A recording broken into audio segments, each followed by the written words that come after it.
In 2025, homeland threats aren't being defined by the Pentagon or based on what the intelligence community deems our greatest threats. They are being determined by one man, Donald Trump, and Donald Trump alone.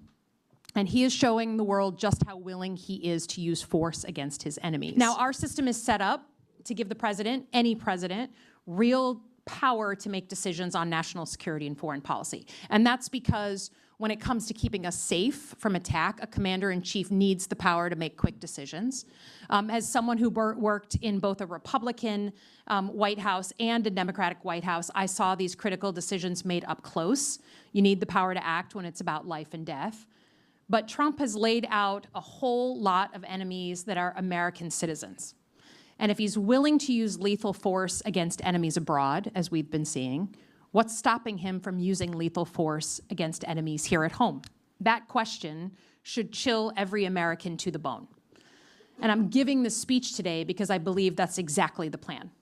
I believe that Trump is ready to bring the full weight of the federal government against Americans he perceives as enemies. Why? Because he has one goal: making sure that he and his ilk never have to give up power. Now, to be clear, I don't say this lightly, but I think between the strikes in the Caribbean, his efforts to identify domestic terrorists, and his deployment of force in American cities, that seems to be where we're headed. So I want to start with what's happening in the Caribbean. Let's review the bidding. Since early September, Trump administration has announced attacks on 14 ships. They've killed 57 people. The Trump administration notified Congress that we, as Americans, are in armed conflict with a number of cartels, which they have called designated terrorist organizations. They argue that the strikes are fair game because the boats are filled with drugs being smuggled into American cities. On the surface, this makes sense to a lot of Americans. And I'm actually sympathetic to going after these types of groups, given what drugs do to Michiganders every day. But here's what's different about the strikes and what's precedent-setting. The president and Secretary Hegseth are refusing to tell the American people who we are fighting. They won't tell us the names, and they won't tell us why they're being targeted. A few weeks ago, the Senate Armed Services Committee, the committee I sit on, received a briefing on these strikes.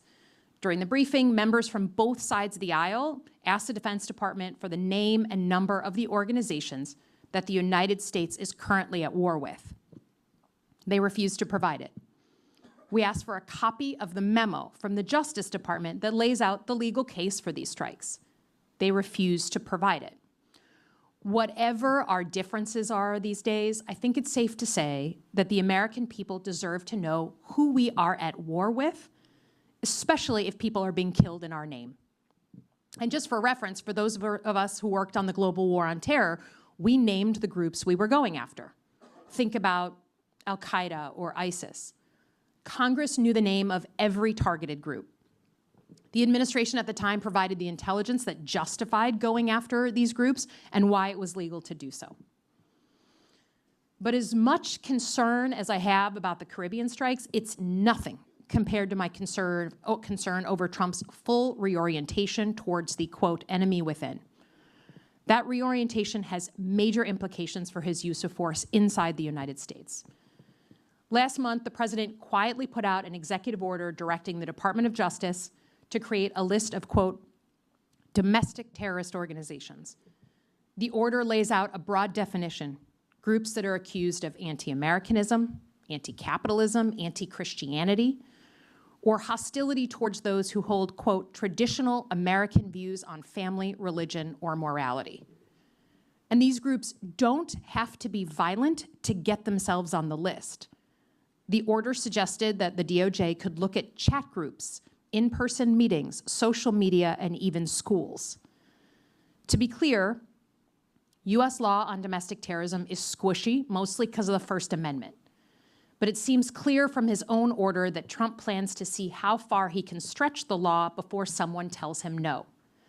And if the administration won't publicly name drug cartels in the Caribbean, you can bet that they're not going to tell you the name of this new list of domestic terrorist organizations.